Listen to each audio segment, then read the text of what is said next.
I'm Marcus Blake with That Nerd Show. We're speaking with Mark Wahlberg for the movie Father Stu. So it's a pleasure, sir. And love the movie. So I wanted to start off with, how did this project come to you and the story of Father Stu? It's like one of those bad jokes. I'm sitting in a restaurant, or you could have been a bar, a restaurant with two priests. And one of them was pitching me a movie, and he pitched it not once but twice. And the second time around, it actually started to resonate with me. And then I decided that I was going to make the movie. That was about 6 years ago. Okay. It's funny because the other priest, who was 92 and just wanted to have his piece of fish and drink his glass of wine, was like, "That's a terrible idea. Nobody wants to see a movie about that." That's usually the way it goes. But I can't wait to show him the film, and I think he'll really appreciate it. Right. So, Mel Gibson being cast as your father, was that your first choice? Because, you guys have great chemistry from the Daddy's Home 2 movie. Yeah, I think, it was one of those things where I had actually talked to Bill Long, and I was like, "So, Bill, who do you think would be who would you, see playing yourself?" And he goes, "Well, Mel Gibson would be pretty good. He does a pretty good job. I like him in those Lethal Weapon movies. Yeah, he'd be good." And I was like, "Well, I know him. I can ask him."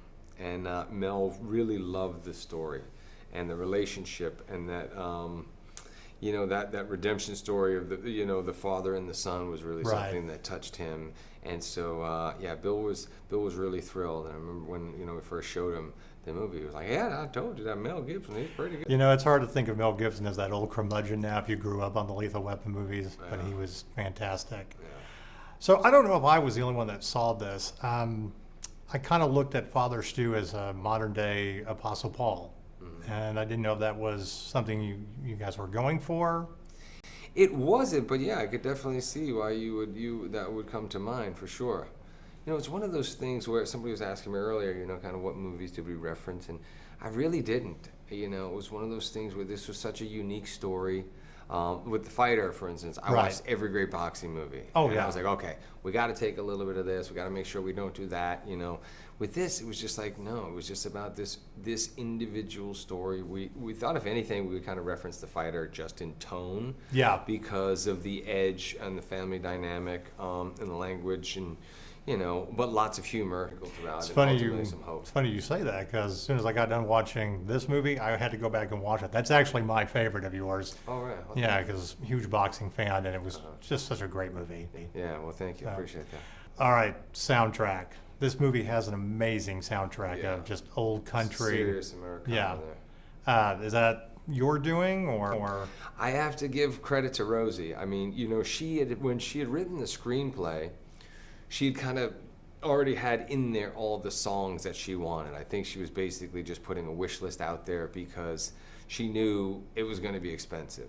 And it really to license all of those songs, and even the Johnny Cash song that we have in the trailer and stuff. But we knew we were making something special. It was like, you don't want to cut corners anyway. So she really was. I give her all that credit. Well, also a little nod to some Texas outlaw country with Blaze Foley. I heard that in the movie and kind of got really excited. Yeah. So I actually, after we decided we were going to make the movie, and I asked Rosie to direct it. I asked her to put a playlist together, something that I should just listen to morning, noon, and night, up until shooting and until we finished the movie. And she put quite the playlist together. Well, it's an amazing playlist of outlaw country singers. Yeah. So I think that's about our time. And thank you very much for interviewing with us. Like I said, it was a great movie, and I hope it does well. Thank you.